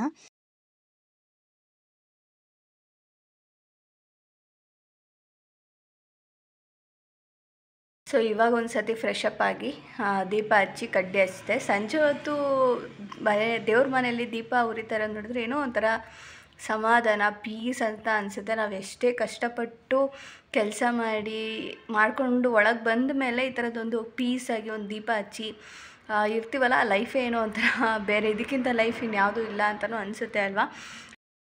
ಸೊ ಎಷ್ಟು ಪೀಸಾಗಿರುತ್ತೆ ಮನೆಯೆಲ್ಲ, ಕಾಮ್ ಅಂತ ಅನಿಸುತ್ತೆ, ಒಂಥರ ಟೆನ್ಷನ್ನೇ ಇರಲ್ಲ ಅನಿಸುತ್ತೆ. ಸೊ ಇವಾಗ ಏನು ಬ್ಯಾಗ್ ಪಕ್ಕದಲ್ಲೇ ಇಟ್ಕೊಂಡಿದ್ದೀನಿ, ನಾನು ಹಾಕಿಲ್ಲ ಇನ್ನೂ. ಯಾಕೆಂದರೆ ನಾಳೆ ಕೂಡ ಒಂದು ಪ್ರೆಗ್ನೆನ್ಸಿ ಅಂದರೆ ಮೆಟರ್ನರಿ ಫೋಟೋಶೂಟ್ ಇದೆ. ಸೊ ಬುಕ್ ಮಾಡಿದ್ದಾರೆ. ಹಾಗಾಗಿ ನಾಳೆಗೆ ಅದನ್ನೆಲ್ಲ ಅರೇಂಜ್ಮೆಂಟ್ ಮಾಡ್ಕೋಬೇಕು. ಹಾಗೆ ಬ್ರಷಸ್ ಎಲ್ಲ ಕ್ಲೀನ್ ಮಾಡಬೇಕು. ಪ್ರತಿ ಸತಿ ಹೋಗ್ಬೇಕಾದ್ರೂ ನಾನು ಅದೆಲ್ಲ ಮಾಡ್ಕೋತೀನಿ. ಸೊ ಒಬ್ಬರು ಸ್ಕಿನ್ ಒಂಥರ ಸೆನ್ಸಿಟಿವ್ ಇರುತ್ತೆ. ಸೊ ಹಾಗಾಗಿ ಪ್ರತಿ ಸತಿನೇ ಕ್ಲೀನ್ ಮಾಡ್ಕೊಂಡು ಹೋದರೆ ಬೆಸ್ಟ್ ಅಂತ ನಾನು ತುಂಬ ಸತಿನೇ ವಿಡಿಯೋ ಮಾಡಿದ್ದೀನಿ. ಹಾಗಾಗಿ ಯಾಕಂದರೆ ನಾವು ಯೂಸ್ ಮಾಡೋದು ತುಂಬ ಬ್ರಷಸ್ ಏನು ಯೂಸ್ ಮಾಡಿರೋಲ್ವ. ಹಾಗಾಗಿ ಸಿಂಪಲ್ ಮೇಕಪ್ಗೆಲ್ಲ ನಾವು ಕಮ್ಮಿ ಬ್ರಷಸ್ನ ಯೂಸ್ ಮಾಡಿರ್ತೀವಿ. ಅಷ್ಟನ್ನು ಮಾತ್ರ ಕ್ಲೀನ್ ಮಾಡ್ಕೊಂಡು ಎತ್ತಿಟ್ಕೊಂಡ್ರೆ ಇನ್ನು ನಾವು ವರ್ಕ್ಗೆಲ್ಲ ಈಸಿ ಆಗಿಬಿಡುತ್ತೆ. ಸೊ ಹಾಗಾಗಿ ಇವಾಗ ಆ ಕೆಲಸ ಬಾಕಿ ಇದೆ. ಸೊ ಸಂಜೆ ಏನೋ ಒಂಥರ ಇವತ್ತು ತುಂಬಾ ಹೇಳೋಕ್ಕಾಗ್ತಲ್ಲ, ಅಷ್ಟು ಪೀಸ್ ಅಂತ ಅನ್ನಿಸ್ತದೆ. ಯಾಕಂದರೆ ನಾವು ಮಾಡೋ ಕೆಲಸ ನಮಗಿಷ್ಟ ಆಗಿರೋ ಥರ ಇದೆಯಲ್ಲ. ಸೊ ಅದೊಂದು ತುಂಬಾ ಚೆನ್ನಾಗಿರುತ್ತೆ ಅಂತಲೇ ಹೇಳ್ಬೋದು. ಫಸ್ಟೆಲ್ಲ ಒಂಥರ ಅನ್ನಿಸ್ತಾ ಇತ್ತು. ಆದರೆ ಇವಾಗ ನಾನು ಬೆಳಗ್ಗೆ ಎಲ್ಲ ಮಾಡಿಬಿಟ್ಟು ತಿರ್ಗಿ ಹೋಗಿ ನನಗಿಷ್ಟ ಆಗಿರೋಂಥ ವರ್ಕ್ನ ಮಾಡಿಕೊಂಡು ಅಲ್ಲಿಂದ ವಾಪಸ್ ಬಂದು ಆ್ಯಂಡ್ ಸಂಜೆ ಈ ಥರ ಒಂದು ಡೇನ ಸ್ಪೆಂಡ್ ಮಾಡ್ತಾ ಇರೋದು ನಿಜ ಖುಷಿ ಆಗುತ್ತೆ. ಅದೇ ಹೇಳ್ತಾರಲ್ಲ ಬುದ್ಧಿವಂತರು, ಈಗಿನ ಕ್ಷಣ ಈಗಿನ ದಿನ ನಿಂದು ಅಂತ ಹೇಳ್ತಾರಲ್ಲ. ಸೊ ಅದು ನಾಳೆ ದಿನ ಗೊತ್ತಿರಲ್ಲ, ನಾವು ಹೇಗೆ ಏನು ಎತ್ತ ಯಾವ ಟೈಮು ಅಂತ ಹೇಳೋಕ್ಕಾಗಲ್ಲ. ಆದರೆ ಇವತ್ತಿನ ದಿನ ನಮ್ಮದು, ನಾವು ನೆಮ್ಮದಿಯಾಗಿದ್ದೀವಿ, ವಿತೌಟ್ ಎನಿ ಟೆನ್ಷನ್ ಏನು ಇಲ್ದಂಗೆ ನಾವು ಆರಾಮಾಗಿದ್ದೀವಿ ಅಂದರೆ ನಿಜವಾಗ್ಲೂ ಅದು ದೊಡ್ಡ ವಿಷಯನೇ. ಅದೆಲ್ಲರಲ್ಲೂ ಇರಬೇಕು. ಅಂದರೆ ಅದು ಎಲ್ಲೂ ಸಿಗಲ್ಲ, ನಾವೇ ಅದನ್ನು ಹುಡುಕೋಬೇಕು, ನಾವೇ ಅದನ್ನು ಅಳವಡಿಸ್ಕೊಳ್ತಾ ಹೋಗಬೇಕು. ಯಾಕಂದರೆ ನಾವು ಇರೋದ್ರಲ್ಲಿ ಆದಷ್ಟು ಚೆನ್ನಾಗಿ ಇನ್ನೂ ಇಂಪ್ರೂವ್ ಮಾಡ್ಕೊಳ್ತಾ ಸ್ಟೆಪ್ ವೈಸ್ ಬಂದರೆ ಅವಾಗ ನಮಗೆ ಅನಿಸುತ್ತೆ ಓಕೆ ನಾವು ಬೆಟರಲ್ಲಿದ್ದೀವಿ, ಓಕೆ ನಾವು ಇಷ್ಟು ಸಾಕು, ಓಕೆ ನಾವು ತುಂಬ ನೆಮ್ಮದಿಯಾಗಿ ಇದು ಮಾಡ್ಕೊಂಡಿರ್ಬೋದು ಅಂತಲೂ ಅನಿಸುತ್ತೆ. ಸೊ ಹಾಗಾಗಿ ಅದೆಲ್ಲ ನಮ್ಮಿಂದನೇ ಬರೋದು, ನಾವೇ ಅನ್ಕೋಬೇಕು. ಯಾರೂ ಬರಲ್ಲ ನಿಮಗೆ ಅನ್ನೋಕ್ಕೆ, ನೆಮ್ಮದಿ ಸಿಗೋಕ್ಕೆ ಎಲ್ಲ ಯಾವುದೂ ಬರಲ್ಲ. ಹೈ ಪ್ರೆಷರ್ ಎಲ್ಲ ತೊಗೊಳ್ಳೋದು ನಾವೇ. ಹಾಗಾಗಿ ಪೀಸ್ ಸಮಾಧಾನ, ಈ ಥರ ಶಾಂತಿನ ನಾವೇ ತಗೋಬೇಕು. ಹಾಗೆ ವುಮೆನ್ಸ್ ಡೇ ಯಾವ ಥರ ಎಲ್ಲ ಸೆಲೆಬ್ರೇಟ್ ಮಾಡಿದ್ರಿ, ಯಾವ ಥರ ಇತ್ತು ನಿಮ್ಮ ಒಂದು ವುಮೆನ್ಸ್ ಡೇ ಅಂತ ಹೇಳಿ. ಯಾಕಂದರೆ ಅವತ್ತೊಂದು ದಿವಸ ಅಲ್ಲ ವುಮೆನ್ಸ್ ಡೇ, ಪ್ರತಿ ದಿವಸನೂ ಇರುತ್ತೆ.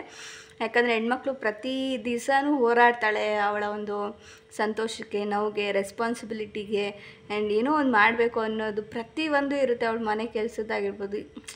ಪದಗಳು ಸಿಗಲ್ಲ, ಹೇಳ್ತಾ ಇದ್ದೀವಲ್ಲ, ಏನೋ ಒಂದು ನೆನಪಿಸ್ಕೊಂಡು ಹೇಳ್ಬೋದು, ಆದರೆ ಪದಗಳು ಸಿಗಲ್ಲ ನಿಜವಾಗ್ಲೂ ಹೆಣ್ಮಕ್ಳನ್ನ ಹಾಡಿ ಹೊಗಳೋದಕ್ಕೆ. ಯಾಕಂದರೆ ತುಂಬಾ ಜನ ಎಷ್ಟೋ ಸ್ಟ್ರಗಲ್ಸ್ ಪಡ್ತಾ ಇರ್ತಾರೆ. ಯಾಕಂದರೆ ನಾವು ತುಂಬ ಚಿಕ್ಕಂದಿಂದನೂ ನೋಡ್ಕೊಂಡು ಬಂದಿರ್ತೀವಿ. ಇವಾಗ ಎಷ್ಟೋ ಜನ ಹೆಣ್ಮಕ್ಳು ಅವರವರ ಲೈಫಲ್ಲಿ ಆಗಿರೋ ಘಟನೆಗಳಾಗಿರ್ಬೋದು, ಏನೇ ಒಂದು ವಿಷಯಗಳು ತುಂಬ ಸ್ಟ್ರಗಲ್ ಪಟ್ಕೊಂಡೇ ಬಂದಿರ್ತಾರೆ. ಸೊ ಹಾಗಾಗಿ ಆ್ಯಂಡ್ ನನಗೆ ಅಂದರೆ ಈ ವರ್ಷದ ವುಮೆನ್ಸ್ ಡೇ ಅಂದರೆ ನಂಗೆ ಸಿಕ್ಕಾಪಟ್ಟೆ ಖುಷಿ ನನಗೆ. ಯಾಕೆ ಅಂತ ಅಂದರೆ ಇವಾಗ ನಾನೇನು ಅಂದ್ಕೊಂಡೆ ಅಲ್ವ ಮೈಂಡಲ್ಲಿ, ಇಲ್ಲ ನಾನು ಕೂಡ ಇಂಡಿಪೆಂಡೆಂಟ್ ವುಮೆನ್ ಆಗಬೇಕು, ನಾನು ಕೂಡ ಅರ್ನಿಂಗ್ಸ್ ಮಾಡಬೇಕು, ಒಂದು ಸ್ವಲ್ಪನಾದರೂ ಅರ್ನಿಂಗ್ಸ್ ಮಾಡಬೇಕು, ಅದರಲ್ಲಿ ನಾನೇ ಏನೋ ಒಂದು ಮಾಡಬೇಕು, ಅದರಿಂದ ಏನೋ ಒಂಚೂರು ಇಂಪ್ರೂವ್ಮೆಂಟ್ ಆಗಬೇಕು, ನಾನು ಸೆಲ್ಫ್ ನನಗೆ ರೆಸ್ಪೆಕ್ಟ್ ಸಿಗಬೇಕು. ಓಕೆ, ಇವಳೇನೋ ಒಂದು ಮಾಡ್ತಾಯಿದ್ದಾಳಪ್ಪ, ಓಕೆ ಇನ್ಮೇಲೆ ನಾವು ತಗ್ಗಿ ಬಗ್ಗಿ ಇರೋಣ ಅವ್ರ ಮುಂದೆ. ಯಾಕಂದರೆ ಅವಳು ಸುಮ್ಮನೆ ಇಲ್ಲ, ಇವಾಗ ಅವಳು ಕೂಡ ರೆಸ್ಪಾನ್ಸಿಬಿಲಿಟಿ ಆಗಿದ್ದಾಳೆ, ಎಲ್ಲನೂ ನೋಡ್ಕೋತಾ ಇದ್ದಾಳೆ ಅನ್ನೋದು ಅವ್ರಿಗೆ ಕೂಡ ಬರಬೇಕು. ಸೊ ಹಾಗಾಗಿ ಆ ಒಂದು ಈ ಮೈಂಡಲ್ಲಿ ಇತ್ತು ನನಗೆ. ಸೊ ನಾನು ಇವಾಗ ತುಂಬಾ ಖುಷಿ ಇದೆ ನನಗೆ. ಯಾಕಂದರೆ ನಾನು ಇವಾಗ ಪ್ರತಿ ಸತಿ ಒಂದೊಂದು ಆರ್ಡರ್ಗೆ ಹೋಗ್ಬೇಕಾದ್ರೂ ತುಂಬ ಹೆಣ್ಮಕ್ಳನ್ನ ನೋಡ್ತೀನಿ. ಅವರೊಂದು ಫೀಲಿಂಗ್ಸ್ನ ಶೇರ್ ಮಾಡ್ತಾರೆ, ಮಾತಾಡ್ತಾರೆ, ಆ್ಯಂಡ್ ಅವರ ಒಂದು ಲೈಫ್ ಸ್ಟೋರೀಸ್ ಆಗಿರ್ಬೋದು, ಅವರ ವಿಚಾರಗಳಾಗಿರ್ಬೋದು, ಆ್ಯಂಡ್ ನನ್ನ ಒಂದು ಯೂಟ್ಯೂಬು ಮತ್ತು ಇನ್ಸ್ಟಾಗ್ರಾಮ್ ಅದನ್ನೆಲ್ಲ ನೋಡಿ ಹೊಗಳುತ್ತಾರೆ ನನ್ನ ಬ್ರೈಡ್ ಮೇಕಪ್ಗೆಲ್ಲ ಹೋದಾಗ ಅವ್ರು ಹೇಳ್ತಾರೆ, ಹೇಗೆ ಮಾಡ್ತೀರಾ ಅಕ್ಕ ನೀವು, ಯೂಟ್ಯೂಬ್ ಮಾಡ್ತಾಯಿದ್ದೀರಾ, ಅದರಲ್ಲಿ ಏನೋ ಕಲಿತಾಯಿದ್ದೀರಾ, ಇದರಲ್ಲಿ ಬಂದು ಮಾಡ್ತಾಯಿದ್ದೀರಾ, ಇಷ್ಟು ದೂರ ಹೇಳಿದ್ರು ಬಂದಿದ್ದೀರಾ ಟೈಮಿಗೆ ಕರೆಕ್ಟಾಗಿ, ಹೆಂಗೆ ಮಾಡ್ತಾಯಿದ್ದೀರಾ ಅಕ್ಕ ನೀವು ಅಂತ ನನ್ನ ವರ್ಕ್ ಮೇಲೆ ಅವ್ರು ಅಷ್ಟು ಅಭಿಮಾನ ಇಟ್ಕೊಂಡು ಮಾತಾಡ್ತಾರಲ್ಲ. ಒಂದು ಪದನೂ ನಿಜವಾಗ್ಲೂ ತುಂಬ ಖುಷಿಯಾಗುತ್ತೆ. ಯಾಕೆ ಅಂತ ಅಂದರೆ ಇವಾಗ ಹೇಳ್ತಾರೆ ಹೆಣ್ಣಿಗೆ ಎಣ್ಣೆ ಶತ್ರು ಅಂತಲೂ ಹೇಳ್ತಾರೆ. ಆ ಥರ ಇರ್ತಾರೆ, ಕೆಲವು ಹೆಣ್ಮಕ್ಳು ಇರ್ತಾರೆ, ಆದರೆ ಎಲ್ಲರೂ ಇರಲ್ಲ. ಯಾಕಂದರೆ ತುಂಬ ಸಪೋರ್ಟಿವ್ ಆಗಿ ಆ ಮಗು ಏನು ಮಾಡ್ತಾಯಿದೆ ಅಂತ ತುಂಬ ಹೆಣ್ಮಕ್ಳು ಜನ ನಮಗೆ ಸಪೋರ್ಟ್ ಮಾಡಿರ್ತಾರೆ. ಸೊ ನಾವು ಇನ್ನೊಬ್ರಿಗೆ ಸಪೋರ್ಟ್ ಮಾಡೋ ಥರ ಇರಬೇಕು, ಅದೇ ನಂದೊಂದು ಇದು. ಸೊ ನನಗಂತೂ ತುಂಬಾ ಹ್ಯಾಪಿ ಮೂಮೆಂಟ್ ಅಂತಲೇ ಹೇಳ್ಬೋದು. ಯಾಕಂದರೆ ತುಂಬ ಜನ ಹೆಣ್ಮಕ್ಳು ನನಗೆ ಸಪೋರ್ಟ್ ಮಾಡಿದ್ದಾರೆ, ಆ್ಯಂಡ್ ನಾನು ಆದಷ್ಟು ಅವ್ರಿಗೆ ಸಪೋರ್ಟ್ ಮಾಡೋದಕ್ಕೆ ಟ್ರೈ ಮಾಡ್ತೀನಿ. ಯೂಟ್ಯೂಬ್ ಒಂದೇ ಅಂತ ಅಲ್ಲ ನಾನು ಹೇಳ್ತಾ ಇರೋದು, ನಾವು ಸಬ್ಸ್ಕ್ರೈಬ್ ಮಾಡ್ಕೋಬೇಕು. ತುಂಬ ಜನ ನನಗೆ ಇವಾಗಲೂ ಅಷ್ಟೇ, ನಾನು ನಿಮ್ಮ ಚಾನೆಲ್ನ ಕನೆಕ್ಟ್ ಆಗಿದ್ದೀನಿ, ಸೊ ಸಬ್ಸ್ಕ್ರೈಬ್ ಅದು ಇದು ಗಿಫ್ಟ್ ಅಂತೆಲ್ಲ ಇಂಡೈರೆಕ್ಟಾಗಿ ಕಳಿಸ್ತಾ ಇರ್ತಾರೆ. ಸೊ ನಿಮಗೆ ಗೊತ್ತಿಲ್ಲ, ನಂದು ಫೋನಲ್ಲಿ ಆಲ್ಮೋಸ್ಟ್ ಯಾರ್ಯಾರು ನಂಗೆ ಹೇಳಿದ್ರು ಆಲ್ಮೋಸ್ಟ್ ಎಲ್ಲರೂ ಸಬ್ಸ್ಕ್ರೈಬ್ ಮಾಡ್ಕೊಂಡಿದ್ದೀನಿ. ಆದರೆ ವೀಡಿಯೋಸ್ಗಳನ್ನ ನೋಡೋಕ್ಕಾಗ್ತಲ್ಲ, ಎಲ್ಲೋ ನಂಗೆ ಟೈಮ್ ಸಿಕ್ಕಿದಾಗ ಏನಾದರೂ ನೋಟಿಫಿಕೇಷನ್ನಲ್ಲಿ ಬಂದಿದ್ದರೆ ಮಾತ್ರ ಕೆಲವೊಂದಿಷ್ಟು ನೋಡ್ತೀನಿ. ಹಾಗೆ ನನಗೆ ತುಂಬ ಜನ ಹೆಣ್ಮಕ್ಳು ಅದರಲ್ಲೂ ಒಂದು ಏನು ಮೇಕಪ್ ಫೀಲ್ಡಿಗೆ ಬಂದೆ ನಾನು. ಸೊ ಮೇಕಪ್ ಮಾಡಬೇಕಾದ್ರೆ ತುಂಬಾ ಒಬ್ಬರು ಸ್ಟ್ರಾಂಗ್ ವುಮೆನ್ನ ನಾನು ನೋಡ್ತೀನಿ, ಒಬ್ಬರು ಫ್ಯಾಮಿಲಿಗೆ ಅಟ್ಯಾಚ್ಮೆಂಟ್, ರೆಸ್ಪಾನ್ಸಿಬಿಲಿಟಿಗೆ ಅಟ್ಯಾಚ್ಮೆಂಟ್ ವುಮೆನ್ನ ನೋಡ್ತೀನಿ. ಆ್ಯಂಡ್ ಹೆಣ್ಮಕ್ಳು ಅವರ ಪೇರೆಂಟ್ಸ್ ಕಷ್ಟಗಳನ್ನ ಅರ್ಥ ಮಾಡ್ಕೊಳ್ಳೋದಾಗಿರ್ಬೋದು, ಈ ಥರ ಅವರ ಹ್ಯಾಪಿ ಮೂಮೆಂಟಲ್ಲಿ ನಾನು ಇರ್ತೀನಲ್ಲ, ಅದೊಂದು ತುಂಬಾ ಖುಷಿ. ಆ್ಯಂಡ್ ಇವತ್ತು ಸೀಮಂತ ಮೇಕಪ್ಗೆ ಹೋಗಿದ್ದೆ, ಏನೋ ಒಂಥರ ಖುಷಿ, ನಮ್ಮದೇ ಮನೆ, ನಮ್ಮದೇ ಫ್ಯಾಮಿಲಿ, ಏನೋ ಒಂದು ಮೇಕಪ್ ನಡೀತಾ ಇದೆ, ನಾನು ಒಂದು ಅದರಲ್ಲಿ ಭಾಗವಹಿಸಿದ್ದೀನಿ ಫಂಕ್ಷನಲ್ಲಿ ಅಂತಲೇ ಅನಿಸುತ್ತೆ. ಮೇಕಪ್ ಮಾಡೋಕ್ಕೆ ಹೋಗಿದ್ದೀನಿ ಅಂತಲೇ ಅನಿಸಲ್ಲ ನನಗೆ, ಪ್ರತಿ ಸತಿನೂ ಅಷ್ಟೇ ಹಂಗೆ ಅನಿಸುತ್ತೆ.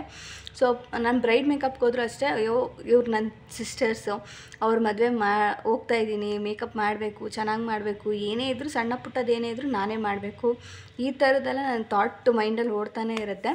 ಸೊ ಆ ಥರ ಫುಲ್ಲು ಖುಷಿ ನನಗಂತೂ. ಯಾಕಂದರೆ ನಾನು ಇನ್ಸ್ಟಾ ಸ್ಟೋರಿಲಿ ಹಾಕಿದ್ದೆ, ಒಂದು ವುಮೆನ್ ಇನ್ನೊಂದು ವುಮೆನ್ನ ಯಾವ ಥರ ಎತ್ತಿ ಹಿಡಿಬೇಕು ಅನ್ನೋದು ಕೆಲವೊಂದಿಷ್ಟು ಕೆಲಸಗಳಲ್ಲಿ ಗೊತ್ತಾಗುತ್ತೆ ಖಂಡಿತವಾಗ್ಲೂ.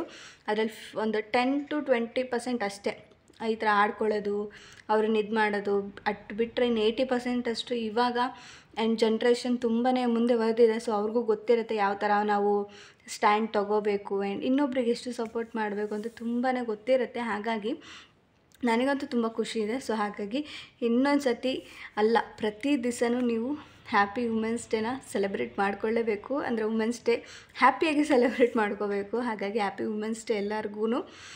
ನೆನ್ನೆ ಆಗಿದೆ, ಸೊ ನಾನು ಇವತ್ತು ಹೇಳ್ತಾ ಇದ್ದೀನಿ ಎಲ್ಲರಿಗೂ. ಪ್ರತಿ ದಿವಸನೂ ವುಮೆನ್ಸ್ ಡೇನೇ ಅಲ್ವಾ, ಏನಂತೀರ? ನನ್ನ ಪ್ರಕಾರ ಅದೇ. ಸೊ ಇವತ್ತು ಇಷ್ಟು ಮಾತುಕತೆ ಹೊಂದಿಗೆ ಇವಾಗ ಬ್ರಷಸ್ ಎಲ್ಲ ಕ್ಲೀನ್ ಮಾಡಬೇಕು. ಇನ್ನು ಅಡುಗೆ ಚಿಂತೆ ಅಂತೂ ನಂಗೆ ಇಲ್ಲೇ ಇಲ್ಲ, ಯಾಕಂದರೆ ಬೆಳಗ್ಗೆ ಮಾಡಿದ್ದೀನಿ ತರಕಾರಿ ಸಾಂಬಾರು, ರೈಸ್ ಮಾಡಿದ್ದೆ. ಸೊ ಇವಾಗ ರೈಸ್ ಖಾಲಿ ಆಗಿದೆ, ಅದಕ್ಕೆ ಮುದ್ದೆ ಇಲ್ಲಾಂದರೆ ಸ್ವಲ್ಪ ಚಪಾತಿ ಏನಾದರೂ ಮಾಡಿದ್ರೂ ಒಳ್ಳೆ ಸಾಂಬಾರು ಪಲ್ಯ, ಅಂದರೆ ಗ್ರೇವಿ ಟೈಪಲ್ಲಿ ಇರುತ್ತೆ ಅಲ್ವ, ತರಕಾರಿ ಎಲ್ಲ ಹಾಕಿರ್ತೀವಲ್ಲ, ಸೊ ಹಾಗಾಗಿ ತಿನ್ಬೋದು. ಅವ್ರನ್ನ ಕೇಳಿಬಿಟ್ಟು ಮಾಡ್ತೀನಿ, ಏನು ಮಾಡೋದು ಅಂತ ಅವ್ರನ್ನೇ ಕೇಳಿಬಿಟ್ಟು. ಇಷ್ಟು. ಇನ್ನು ನಾಳೆ ಹೇಗಿರುತ್ತೆ, ನಾಳೆ ಶೂಟ್ ಆಗಿರ್ಬೋದು, ಏನೇನೆಲ್ಲ ಯಾವ ಥರ ಇರುತ್ತೆ ಅನ್ನೋದನ್ನ ನಿಮ್ಮ ಜೊತೆ ಶೇರ್ ಮಾಡ್ತೀನಿ. ಆ್ಯಂಡ್ ಬೇಗನೆ ಹೋಗಬೇಕು, ಹೇಳಬೇಕು ಅಂದರೆ ಅವರು 7 o'clock ಹೇಳಿದ್ದಾರೆ. ಸೊ ಹಾಗಾಗಿ 1 hour ಇದೆಯಂತೆ, ಅವರು 1 hour 1.5 hour ಇದೆಯಂತೆ ಅವರು ಅಲ್ಲಿ ಲೊಕೇಶನ್ಗೆ ರೀಚ್ ಆಗೋದು. ಸೊ ಹಾಗಾಗಿ 7 o'clock ಹೇಳಿದ್ದಾರೆ. ಓಕೆ, ನಾನು ಕೂಡ ಅಷ್ಟೊತ್ತಿಗೆ ಎಲ್ಲ ಮಾಡಿಬಿಟ್ಟು ಬಸ್ ಬರುತ್ತೆ, ಊರು ಬಸ್ ಬರುತ್ತೆ. ಸೊ ಹಾಗಾಗಿ ಹೋಗ್ಬೋದು ಅಂತ ಅಂದ್ಕೊಂಡಿದ್ದೀನಿ. ನೋಡೋಣ ನಾಳಿನ ದಿನ ಹೇಗಿರುತ್ತೆ, ಯಾವ ಥರ ಇರುತ್ತೆ ಡೇ, ಹೇಗಿರ್ಬೋದು ಅಂತ. ಯಾಕೆ ಅಂದರೆ ನಾನು ಯಾವುದೂ ಮೆಟರ್ನಿಟಿ ಶೂಟ್ ಮೇಕಪ್ಗಾಗಲಿ ಇದಕ್ಕಾಗಲಿ ಹೋಗಿಲ್ಲ. ಸೊ ಅದೊಂದು ಕ್ಯೂರಿಯಾಸಿಟಿ ಇದೆ ನನಗೆ, ಯಾವ ಥರ ಇರುತ್ತೆ, ಯಾವ ಥರ ಶೂಟ್ ನಡೆಯುತ್ತೆ ಅದೊಂದು ನೋಡಬೇಕು ಅಂತ. ಸೊ ಅದೊಂದು ಆಪರ್ಚುನಿಟಿ ಸಿಕ್ಕಿದೆ. ನಾಳೆ ವೀಡಿಯೋದಲ್ಲಿ ನಾನು ಶೇರ್ ಮಾಡ್ತೀನಿ, ಆದಷ್ಟು ವೀಡಿಯೋಸ್ನ ಮಾಡ್ಕೊಂಡು ಅವ್ರನ್ನ ಕೇಳಿ ನೋಡೋಣ. ಅವ್ರನ್ನೂ ಕೂಡ ಕೇಳ್ತೀನಿ. ನಾನು ಕೆಲವೊಂದಿಷ್ಟು ಜನಕ್ಕೆ ಗೊತ್ತಿರುತ್ತೆ, ಯಾಕಂದರೆ ನಾನು ಯಾರನ್ನೂ ಬಾಯ್ಬಿಟ್ಟು ಅಷ್ಟು ಬೇಗ ವೀಡಿಯೋಸು ಫೋಟೋಸು ನಾನು ತೊಗೋತೀನಿ ಅಂತ ಕೇಳೋಕ್ಕೆ ಹೋಗಲ್ಲ. ಯಾಕಂದರೆ ಆಲ್ಮೋಸ್ಟು ನನ್ನದ್ರಲ್ಲಿ ಚಾನಲ್ನ ನೋಡಿರ್ತಾರೆ, ಯೂಟ್ಯೂಬ್ ಚಾನಲ್, ಇನ್ಸ್ಟಾಗ್ರಾಮ್ ಎಲ್ಲ ನೋಡಿಬಿಟ್ಟೆ ನನ್ನ ಬುಕ್ ಮಾಡಿರ್ತಾರೆ. ಸೊ ಹಾಗಾಗಿ ನಾನು ವೀಡಿಯೋ ಮಾಡ್ತೀನಿ ಅಂದರೆ ಅವರು ಪರವಾಗಿಲ್ಲ ಅಂತಲೇ ಹೇಳ್ತಾರೆ. ಆ್ಯಂಡ್ ಯಾರೂ ಕೂಡ ಅಷ್ಟು ಇದನ್ನು ಮಾಡ್ಕೊಳ್ಳಲ್ಲ. ಆದರೆ ಕೆಲವು ಸತಿ ಕೆಲವ್ರಿಗಿರುತ್ತೆ, ಅವರ ಕೆಲವೊಂದಿಷ್ಟು ಪರ್ಸ್ನಲ್ ವಿಷಯಗಳಿಗೆ ಕ್ಯಾಮ್ರಾ ಮುಂದೆ ಬರೋಕ್ಕೆ ಇಷ್ಟಪಡಲ್ಲ ಅಷ್ಟೇ. ಸೊ ಅದರಲ್ಲಿ ಅವ್ರಿಗೂ ಕೂಡ ನಾನು 100% ಸಪೋರ್ಟ್ ಮಾಡ್ತೀನಿ. ಓಕೆ ಅಂತ ನಾನು ರಿಕ್ವೆಸ್ಟ್ ಮಾಡ್ತೀನಿ. ಯಾಕಂದರೆ ನನ್ನ ವರ್ಕ್ ನಾನು ತೋರಿಸಿದ್ರೆ ಮಾತ್ರ ಅಲ್ವಾ ನಾನು ಕೂಡ ಏನೋ ಒಂದು ಇದನ್ನು ಗ್ರೋತ್ ಆಗೋಕ್ಕಾಗೋದು. ಅದಕ್ಕೋಸ್ಕರ ನಾನು ರಿಕ್ವೆಸ್ಟ್ ಆದಷ್ಟು ಮಾಡ್ತೀನಿ. ಈ ಥರ ವೀಡಿಯೋಸ್ ಮಾಡ್ಕೋತೀನಿ, ಈ ಥರ ಅಟ್ಲೀಸ್ಟ್ ನಾನು ಫುಲ್ಲು ಲೆಂತ್ ವೀಡಿಯೋ ಮಾಡ್ಕೊಂಡಿಲ್ಲ ಅಂದರೂ ಅಟ್ಲೀಸ್ಟ್ ಒಂದು ಇನ್ಸ್ಟಾಗ್ರಾಮಲ್ಲಿ ಸ್ಟೋರಿ ಆದರೂ ಹಾಕ್ತೀನಿ, ಒಂದು ಫೋಟೋ, ಒಂದು ಹೇರ್ ಸ್ಟೈಲ್ ಫೋಟೋ, ಅವ್ರದ್ದೊಂದು ಫೋಟೋ ಮೇಕಪ್ ಮಾಡಿರೋದಾದರೂ ಹಾಕ್ತೀನಿ ಅಂತ ಹೇಳ್ತೀನಿ. ಅವ್ರು ಅದಕ್ಕೂ ಇಲ್ಲ ಅದು ಇದು ಅಂದರೆ ಏನೂ ಮಾಡೋಕ್ಕಾಗಲ್ಲ. ಸೊ ಆ ಥರನೂ ಇರುತ್ತೆ, ಯಾಕಂದರೆ ಅವ್ರಿಗೆ ಪರ್ಸ್ನಲ್ ರೀಸನ್ಸ್ ಇರುತ್ತೆ. ಅದಕ್ಕೆ ರೆಸ್ಪೆಕ್ಟ್ ನಾನು ಮಾಡ್ತೀನಿ ಆ್ಯಂಡ್ ರಿಕ್ವೆಸ್ಟ್ ಕೂಡ ಮಾಡ್ತೀನಿ, ಎರಡೂ ಮಾಡಿರ್ತೀನಿ. ಸೊ ನೋಡೋಣ. ಅದಕ್ಕಂತೂ ನಾನು ತುಂಬ ಎಕ್ಸೈಟ್ಮೆಂಟಲ್ಲಿದ್ದೀನಿ. ನಾಳೆ ಮೆಟರ್ನಿಟಿ ಫೋಟೋಶೂಟ್ ಯಾವ ಥರ ಇರುತ್ತೆ ಅಂತ ಕಾಯ್ತಾ ಇದ್ದೀನಿ ನಾನು. ಏನೋ ಗೊತ್ತಿಲ್ಲ, ತುಂಬ ಆಸೆ ಇವಾಗ. ಆ್ಯಂಡ್ ಒಂದು ಮಗಳನ್ನ ರೆಡಿ ಮಾಡೋದು, ಅದು ಯಾವ ಥರ ಲುಕ್ ಬರುತ್ತೆ, ಆ್ಯಂಡ್ ಪ್ರೆಗ್ನೆನ್ಸಿದು ಈ ಥರದ್ದೆಲ್ಲ. ಯಾಕಂದರೆ ನಮ್ಗೆ ಅದೆಲ್ಲ ಈ ಥರ ಮೇಕಪ್ ಫೀಲ್ಡಲ್ಲಿರೋರು ಮಾತ್ರ ಎಕ್ಸ್ಪೀರಿಯೆನ್ಸ್ ಗೊತ್ತಿರುತ್ತೆ ಯಾವ ಥರ ಇರುತ್ತೆ ಅಂತ ಹೇಳ್ಬಿಟ್ಟು. ಒಂದೊಂದು ಲುಕ್ ಕ್ರಿಯೇಟ್ ಮಾಡಬೇಕಾದ್ರೆ ಒಂಥರ ಡ್ರೀಮ್ ಲುಕ್ಕೇ ಅದು. ನಮ್ಮ ಮೈಂಡಲ್ಲಿ ಅದು ಇರುತ್ತೆ, ಓ ಈ ಥರ ಇರ್ಬೋದಾ, ಆ ಥರ ಇರ್ಬೋದಾ ಅಂತ ಒಂದು ಡ್ರೀಮ್ ಲುಕ್ಕೇ ಅದು ಎಲ್ಲನೂ ಮಾಡಬೇಕಾದ್ರೆ. ಸೊ ಬನ್ನಿ, ನಾಳೆ ವೀಡಿಯೋನೂ ಕೂಡ ನಿಮ್ಮ ಜೊತೆ ಆದಷ್ಟು ಕ್ಯಾಪ್ಚರ್ ಮಾಡಿ ಶೇರ್ ಮಾಡ್ತೀನಿ.